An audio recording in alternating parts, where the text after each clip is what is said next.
নমস্কার, welcome to বাঙালির স্বর। পাকিস্তানি সেনারা পাকিস্তানিদের উপরেই সহ নাগরিকদের উপরেই বোমা বর্ষণ করছে। এটা অবশ্যই কিউরিয়াস, কেন তারা সহ নাগরিক বা পাকিস্তানের সিটিজেনদের উপরে বোমা বর্ষণ করছে। এটা ক্রেডিবল নয়, বরং দুঃখজনক এবং নিন্দাজনক, আদৌ ইন্টারেস্টিংও নয়। এটা ঘটেছে সম্প্রতি খাইবার পাখতুনখোয়ায়, যেখানে পাক সেনারা চীনা তৈরি J-17 বোমারু বিমানে করে LS-6 এই ডিজাইনের 8টি বোমা ফেলে খাইবার পাখতুনখোয়ায় এবং কয়েকটি ভবন গুড়িয়ে দেয়, ধুলোর সাথে মিশিয়ে দেয়। দেহ লন্ডভন্ড হয়ে যায় যারা নিহত হয়েছেন। 30 জনের মতো নিহত হয়েছেন, তার ভিতরে নারী এবং শিশু রয়েছে। এটা ইসলামাবাদের সংবাদ নয়। ইসলামাবাদ এ নিয়ে চুপ, পাকিস্তান সরকার এ নিয়ে চুপ। মিডিয়াতে প্রকাশ যে 30 জনের মতো নিহত হয়েছে, হাজার হাজার মানুষ জড়ো হয়েছে ঘটনাস্থলে। সোমবার রাতে রাত 2টার সময় এই বিমানে করে আঘাত হানা হয় এবং সহ নাগরিকদের খুন করা হয় বোমা বর্ষণ দিয়ে। শেহবাজ শরীফ, পাকিস্তানের প্রধানমন্ত্রী এবং সেনাপ্রধান আসিফ মুনির অবশ্যই এটাকে ভিক্টরি সাইন হিসেবে প্রকাশ করবেন, কারণ এই সহনাগরিকদের তারা আসলে পাকিস্তানের নাগরিকই মনে করেন না। কারণ তারা হয়তো শিয়া বা সুন্নি নয়। হয়তো এই বোমা বর্ষণের আগে তারা প্রার্থনাও করেছিলেন যাতে পাকিস্তানি সেনারা সাকসেসফুল হয়। দর্শক বৃন্দ, এ নিয়ে মিডিয়া কি বলছে? মিডিয়া যেটা বলছে সেটা হলো, এনডিটিভি ওয়ার্ল্ড বলেছে 30 killed as Pak Air Forces drops and bombs 8 bombs on Khyber Pakhtunkhwa village। এরপরে দি ট্রিবিউন লিখেছে Khyber mayhem, Pakistan killing its own people with impunity. এরপরে India.com লিখেছে why did Pakistan use fighter jets to bomb its own people, killing 30 civilians in Khyber Pakhtunkhwa? Reason will shock you. এরপরে Times of India লিখেছে the curious case of Khyber Pakhtunkhwa, why Pakistan bombed its own citizen, what we know। ফলে আপনারা ঘটনা বুঝতে পারছেন, এটা মিডিয়ার প্রকাশ question করেছে যে কেন পাকিস্তানি সেনারা নিজেদের সহনাগরিকদের উপর বোমা বর্ষণ করছে। আসলে ঘটনাটি কোথায় ঘটেছে এক্স্যাক্টলি, যেটা ছবি আপনারা দেখছেন, এটা ভারতের পাশেই পাকিস্তান। তারপরে এটা দেখুন, খাইবার পাখতুনখোয়া পাকিস্তান 4টা প্রদেশে বিভক্ত। আরো কিছু অঞ্চল রয়েছে যেটা রাষ্ট্রপতি কিংবা পাকিস্তানি গভর্নমেন্ট কন্ট্রোল করে, কিন্তু প্রদেশ 4টি। যেটা আপনারা সবুজ রঙের দেখছেন এটা পাঞ্জাব, এবং যেটা হলুদ রঙের সবচেয়ে বড় বালুচিস্তান, এবং উপরে যেটা দেখছেন হালকা বেগুনি সেটা হলো খাইবার পাখতুনখোয়া, এবং নিচে যেটা ডিপ বেগুনি সেটা হলো সিন্ধ প্রভিন্স। এটা হলো পাকিস্তানের যে প্রভিন্সটা যেখানে বোমা বর্ষণ হয়েছে, সেটা হলো খাইবার পাখতুনখোয়া। এটাকে সংক্ষেপে বলা হয় কেপি, শুধু খাইবার পাখতুনখোয়াটা উচ্চারণ করেন অনেকেই। আবার কেউ বলে যে খাইবার পাখতুনখোয়া KPK। যাই হোক, নাম যাই হোক, এই খাইবার পাখতুনখোয়ার যে তিরা ভ্যালি উপত্যকা, তিরা উপত্যকা, এরই মাত্রে গ্রামে এই বোমা বর্ষণ হয়।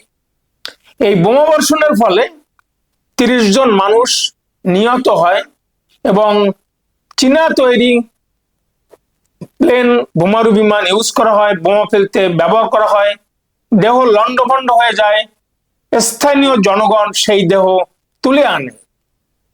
রেস্কিউ টিম পাঠাতে ইসলামাবাদ দেরি করে। আপনারা সেই ভিডিওটা একটু দেখুন।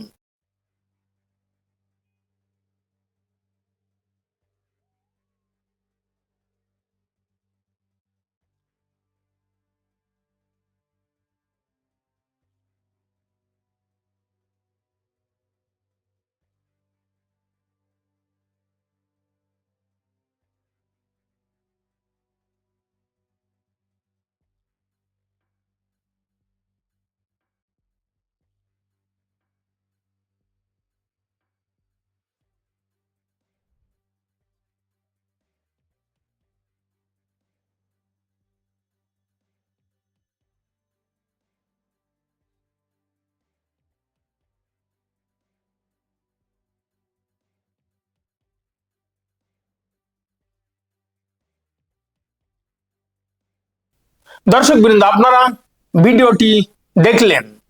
এরপরে আমরা আসি সাম্প্রতিক সময়ে এ নিয়ে এখানে মিছিল হয়েছে, কারণ এই এলাকাতে, এই তিরা উপত্যকাতে ইদানিং সন্ত্রাসী কার্যক্রম বেড়ে গিয়েছে।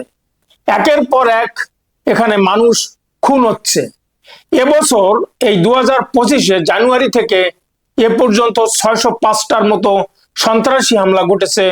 তার ভিতরে 138 জন বেসামরিক লোক মারা গিয়েছে। এই যে ঘটনাটা ঘটেছে গত সোমবার রাতে, এখানে যারা মারা গিয়েছে 30 জন, সবাই বেসামরিক লোকজন। সঠিক সংখ্যা এখনো পর্যন্ত জানা যায়নি, ইসলামাবাদ কোনো তথ্য প্রকাশ করেনি। কিন্তু এই যে গত জানুয়ারি থেকে এই 605টি সন্ত্রাসী হামলার জন্য 79 জন সেনা নিহত হয়েছে পাকিস্তানের, এবং শুধু আগস্টেই 129টির মতো সন্ত্রাসী হামলা ঘটে। আর এর প্রতিবাদে খাইবার পাখতুনখোয়ার মানুষ সোয়াত উপত্যকাতে জড়ো হয়ে প্রতিবাদ করে, এবং এই প্রতিবাদের জের হিসেবে পাকিস্তান সরকার বারবার ব্যর্থ হচ্ছে সন্ত্রাসী হামলা রুখতে। ফলে এই প্রতিবাদের দায় নিয়ে আবার পাকিস্তান সরকার, পাকিস্তান সেনা বোমা বর্ষণ করে খাইবার পাখতুনখোয়াতে, তিরা উপত্যকাতে। এখন অ্যামনেস্টি ইন্টারন্যাশনাল এ নিয়ে রিয়াকশন দিয়েছে। তারা বলেছে পাকিস্তান সরকার তার জনগণের উপরে যতটা দায়িত্বপূর্ণ তার থেকে বেশি তারা অবজ্ঞার সাথে দেখে, অবহেলার সাথে দেখে। তারা এও বলেছে যে পাকিস্তানি জনগণের তারা জীবন এবং সম্পত্তি রক্ষা করতে ব্যর্থ। একের পর এক ড্রোন হামলা হয়েছে এবং তার থেকে শিশু নারীও মুক্তি পাচ্ছে না। তারা এ পর্যন্ত অ্যামনেস্টি ইন্টারন্যাশনাল এ কথাগুলি বলেছে। ওদিকে বিরোধী দল ইমরান খানের পার্টি তেহরিক ইনসাফ, তারা বলেছে যে এ ঘটনা নিন্দনীয় এবং এ ঘটনা বর্ণনা করার ভাষা তাদের কাছে নেই। এখন সত্যটা হলো কি, কতজন মারা গিয়েছে, কেন এটা করা হলো, এ নিয়ে ইসলামাবাদ টু শব্দ করেনি। কেন তারা এই বোমা বর্ষণ করলো, হামলা চালালো, কেন চাইনিজ বোমারু বিমান সেখানে বোমা ফেললো, যেটা উদ্ধৃতি দেওয়া হয়েছে, বিবৃতি দিয়েছে ওই স্থানীয় পুলিশ, পাকিস্তান সেনার জওয়ান। ইসলামাবাদ সেনা কোয়ার্টার থেকে কিংবা শেবাজ শরীফের গভর্নমেন্ট কোনো বিবৃতি দেয়নি। যতটুক যা বলেছে এই ইনসিডেন্স নিয়ে, সেটা হলো ওই উপত্যকার পুলিশ। এটা সঠিক ঘটনাটা কি হতে পারে বা কোনটা সত্য সেটা বোঝার জন্য আমরা যদি একটু পিছনে ফিরে যাই হিস্ট্রিতে, 1979 সালে যখন রাশিয়া আফগানিস্তান শাসন করত, তখন আমেরিকা আফগানিস্তান থেকে রাশিয়াকে সরিয়ে দিতে পাকিস্তানের সহায়তা নিয়ে টেররিস্ট অর্গানাইজেশন গড়েছিল এই রিজিয়নে, খাইবার পাখতুনখোয়ায়। আপনারা যদি দেখেন যে মানচিত্রটা, একদিকে আফগানিস্তান আর একদিকে ইন্ডিয়া, একদিকে ইরান। জাস্ট খাইবার পাখতুনখোয়ার পশ্চিমে হলো আপনার আফগানিস্তান এবং নিচে হলো সাউথে হলো ইরান এবং ডান সাইডে যেটা ইন্ডিয়া। তো এখানে এই খাইবার পাখতুনখোয়াতে আফগানিস্তানের মানুষ জড়ো করত, পাকিস্তানের মানুষদের এখানে মগজ ধোলাই করে টেররিস্ট তৈরি করা হতো এবং এই টেররিস্টদের অস্ত্র সরবরাহ করত পাকিস্তান এবং আমেরিকা। এই অস্ত্র শস্ত্র চালানোর জন্য ট্রেনিং এই খাইবার পাখতুনখোয়াতেই হতো, কারণ এই খাইবার পাখতুনখোয়া এরিয়া ভীষণভাবে পাহাড়িয়া এলাকা এবং এটা একটা দুর্গম এরিয়া। এখানেই তারা গর্ত খুঁড়ে সুড়ঙ্গ তৈরি করে লুকিয়ে থাকতো এবং সুযোগ সময় মতো তারা আফগানিস্তানে ঢুকে পড়ে রাশিয়ান ট্রুপসের উপরে হামলা চালাতো। ফলে এটার বিরুদ্ধে কাউন্টার করতে না পেরে একসময় রাশিয়া ফিরে যায়। রাশিয়া তাদের সমস্ত ট্রুপস শাসন ব্যবস্থা উইথড্র করে। ঠিক 2001 সালে এইখানেই তৈরি হয় তেহরিকি তালেবান পাকিস্তান। এই তেহরিকি তালেবান পাকিস্তান, যাদের শিকড় হলো আফগানিস্তান, এবং আজকে তারা পাকিস্তানের বিরুদ্ধে লড়ে। তাদের একটাই যুক্তি হলো যে এই খাইবার পাখতুনখোয়ার কিছু অংশ আফগানিস্তানের, পুরাটাই পাকিস্তানের নয়, যেটা পাকিস্তান দখল করে আছে। ফলে এই অঞ্চলটিকে তারা স্বাধীন করতে চায়, আর সেজন্যই এখানে আফগানিস্তান মদতপুষ্ট টেররিস্টরা জেকে বসেছে এই গুহায়। এদেরকে কন্ট্রোল করতে পারছে না পাকিস্তান।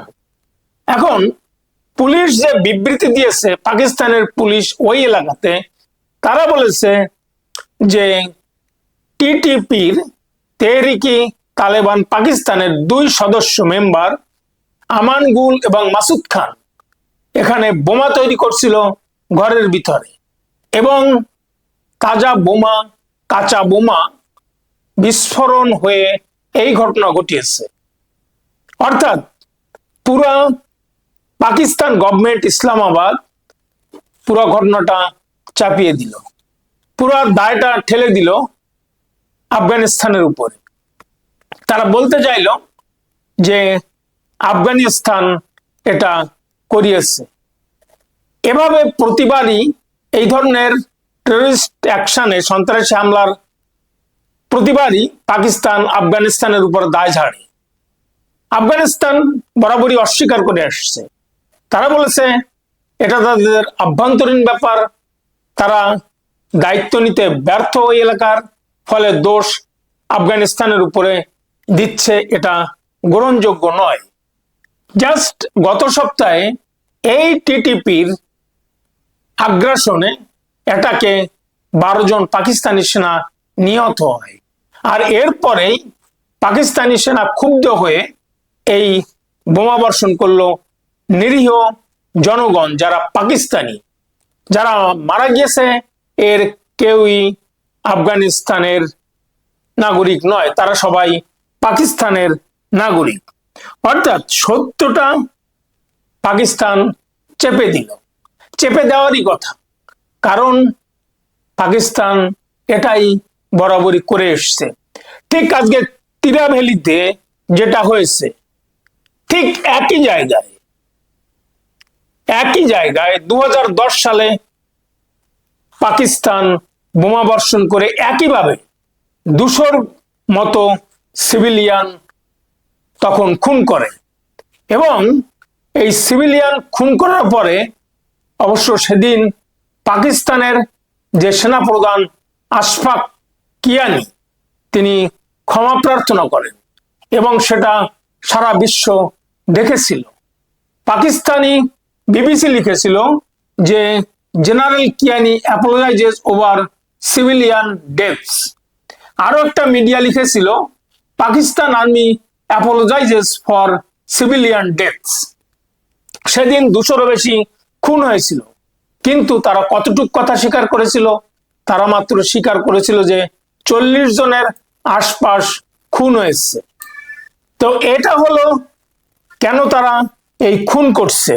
আশফাক কিয়ানি বা সম্পূর্ণটা স্বীকার করলেন না, কারণ এটা একটা ধামা চাপা দেওয়ার খেলা। আসলে কেন পাকিস্তান তাদেরকে সহনাগরিক হিসেবে মনে করে না? কারণ এরা কেউ শিয়া বা সুন্নি নয়, এরা হলো ট্রাইব। ওই এলাকার এদের ভিতরে এরা ট্রাইবাল গ্রুপ, অর্থাৎ জাতি হিসেবে তাদেরকে নিম্ন শ্রেণীর হিসেবে এরা কল্পনা করে। আজকে যদি করাচি কিংবা লাহোরের কেউ হতো, মারা যেত এভাবে, তাহলে আজকে পাকিস্তান সরকার তেড়ে ফুড়ে উঠে তাদেরকে উদ্ধার করত, দেহগুলি ওভাবে ছড়ানো ছিটানো থাকতো না। আজকে মানুষ তুলছে, সেদিন হয়তো ইসলামাবাদ থেকে গিয়ে তুলতো তাড়াতাড়ি প্লেনে করে গিয়ে, কিন্তু এক্ষেত্রে তারা সেটা করতে চায়নি, কারণ সব ওখানে ট্রাইব। হয়তো বড় বড় মেমোরিয়ালও হতো, যেটা পাকিস্তান করে, কিন্তু আজকে তাদের কোনো নড়াচড়া নেই। এর ইম্প্যাক্টটা কি হতে পারে? ইম্প্যাক্টটা হলো এই যে এখানে যেটা হবে সেটা হলো এই যে প্রো পাক ট্রাইব, এরা আলটিমেটলি এন্টি পাক হয়ে যাবে। যেভাবে যেভাবে তারা একের পর এক মার খাচ্ছে, নিরীহ জনগণ খুন হচ্ছে, এতে পাকিস্তানের উপরে তাদের বিশ্বাস টলে যাবে, যেটা হয়েছে বালুচিস্তানে। সেজন্যই বালুচিস্তান লিবারেশন ফ্রন্ট গড়ে উঠেছে। বালুচিস্তান মনে করে যে তাদের অঢেল সম্পদ আছে, তারাই কন্ট্রোল করবে সেই সম্পদ, অথচ লাহোর, করাচি, ইসলামাবাদের মানুষ এসে তাদেরকে কন্ট্রোল করে। আর্মি যখন তখন এসে বালুচ জনগণের উপরে গুলি চালায়, বোমা বর্ষণ করে, খুন করে। তাই তারা আজকে ফুঁসে উঠেছে যে তারা স্বাধীনতা চায়। তারা চায় পাকিস্তানি সৈন্য বালুচিস্তান থেকে বেরিয়ে যাক। তারা পাকিস্তানের জন্য পতাকা তৈরি করেছে, তারা জাতীয় সঙ্গীত তৈরি করেছে, তাদের ফরেন সাপোর্ট রয়েছে। একে একে তারা স্বাধীনতা চাইছে। শুধু বালুচিস্তান কেন, এখানে পিওকে, পাকিস্তানি অকুপাইড কাশ্মীর, যেটা আজাদ কাশ্মীর, তারাও চায় ভারতের সাথে মিশে যেতে। সিন্ধ প্রভিন্সের মানুষ বলেছে তারা স্বাধীন হতে চায়, এবং খাইবার পাখতুনখোয়ার মানুষ হয়তো একদিন স্বাধীন হতে চাইবে। কারণটা হচ্ছে কি, যে এরা এই যে দেহ পড়ে আছে, লুটিয়ে পড়েছে, ছিন্ন ভিন্ন হয়ে গেছে, এটা করতে পাকিস্তান ভীষণভাবে সিদ্ধহস্ত। দায়টা তারা কখনো নিতে চায়নি। ঠিক বাংলাদেশে 1952 সালে কি করেছিল? তখন উর্দু চাপিয়ে দেওয়া হয়েছিল বাংলাদেশের উপরে, পূর্ব পাকিস্তান তখন ছিল। তারপরে খুন করে সেই ভাষা আন্দোলনে সালাম, বরকত, রফিক, শফিক, বহু মানুষ মারা গিয়েছিল, এবং বাংলাদেশ, পূর্ব পাকিস্তান তখন ফুঁসে উঠেছিল। আর তারপরে 1971 সাল বাংলাদেশ স্বাধীন হয়ে যায়, এবং আলটিমেটলি এই সমস্ত এলাকাগুলি ধীরে ধীরে তাদের সেই পাকিস্তানের প্রতি যে ঘৃণা, সেটা জন্ম দিচ্ছে। কারণ করাচি, লাহোরের, পাঞ্জাবের মানুষ এদেরকে আসলে তাদের সমকাতারে মনে করে না, একই গোত্রের মনে করে না। তারা তাদেরকে অধস্তন বলে মনে করে, কারণ এরা সুন্নি নয়, শিয়াও নয়। ফলে যা হবার তাই হয়েছে। এরা বাংলাদেশের কাছে কখনো ক্ষমা চায়নি। লাস্ট যে ভিজিট করলো পররাষ্ট্রমন্ত্রী, ডেপুটি প্রাইম মিনিস্টার, তিনি বলেছেন এটা ভুলে যেতে, কিন্তু ক্ষমা চাইনি। আশফাক কিয়ানি হয়তো 40 জন বলে ক্ষমা চেয়েছিলেন, কিন্তু এই ঘটনার জন্য তারা হয়তো ক্ষমা চাইবে না, বরং উল্লসিত হবে। কারণ সহনাগরিক মারা গিয়েছে, তাতে কি হয়েছে? এদের ভিতরে তো টেররিস্ট আছে, টিটিপির সদস্যরা আছে, ফলে যেটা হয়েছে সেটা ভালো হয়েছে। কিন্তু প্রশ্ন হচ্ছে, এখানে সন্ত্রাসী কার্যক্রম হঠাৎ বেড়ে গেল কেন? সেটা মিডিয়া কি লিখছে। মিডিয়া টাইমস অফ ইন্ডিয়া লিখছে, post operation Sindoor major Pakistani terror groups shifting base to Afghanistan border. এরপরে আরো একটা মিডিয়া লিখেছে India TV, Jaish-e Mohammed Hizbul Mujahideen shift bases into Khyber Pakhtunkhwa seeking safer haven post operation Sindoor sources. এরপরে আফটার অপারেশন সিন্দুর, যেটা এনডিটিভি ওয়ার্ল্ড লিখেছে, Pak terrorist shifting to this remote region to rebuild. অর্থাৎ operation Sindoor যেটা 7ই মে শুরু হয়েছিল এবছর, তাতে 9টি সন্ত্রাসী গ্রুপ ধ্বংস হয়ে গিয়েছিল। সেই ভয়ে তারা আজকে এই পাকিস্তান অকুপাইড কাশ্মীর কিংবা এর পাঞ্জাবের আশপাশ থেকে তারা বেশ সরিয়ে নিয়ে খাইবার পাখতুনখোয়াতে চলে গিয়েছে, কারণ তারা এটাকে আর সেফ হেভেন বলে মনে করছে না, আবার হয়তো আঘাত আসতে পারে। এগুলির ভিতরে ছিল মার্কাজ তৈবা, মার্কাজ সুবহানাল্লাহ, মার্কাজ আহলে হাদিস, মার্কাজ আব্বাস, মাসনার রাহিল, মার্কাজ বিল্লাহ। ফলে এই সন্ত্রাসী গ্রুপগুলি আজকে এই পাকিস্তান অকুপাইড কাশ্মীর ছেড়ে আফগানিস্তান বর্ডারের কাছে দুর্গম এলাকাতে চলে গিয়েছে। এখন ঘটনাটা হচ্ছে কি, এদের সঙ্গে ওই টিটিপির সংঘর্ষ শুরু হয়েছে। কারণ এই যে আমি যাদের নাম বললাম, জয়শ-ই মোহাম্মদ, হিজবুল মুজাহিদিন কিংবা লস্করে তৈবা, এরা ভারতকে ভাঙতে চায়, ভারতকে রক্তাক্ত করতে চায়। ওইদিকে টিটিপি যারা আফগানিস্তানের সাপোর্ট নিয়ে পাকিস্তানকে আঘাত করতে চায়, এই দুই গ্রুপের ভিতর সংঘর্ষে এখানে সমস্যাটা তৈরি হচ্ছে, যার জন্য সন্ত্রাসী কার্যকলাপ শুরু হয়েছে। ইম্প্যাক্ট তো আলটিমেটলি বালুচিস্তান, খাইবার পাখতুনখোয়া, পাকিস্তান অকুপাইড কাশ্মীর এবং সিন্ধ অঞ্চল স্বাধীনতার দাবি করবে। শেহবাজ শরীফ পাকিস্তানের প্রধানমন্ত্রী কিংবা পাকিস্তান কিভাবে সামলাবে সেটাই সময়ের উত্তর দিবে।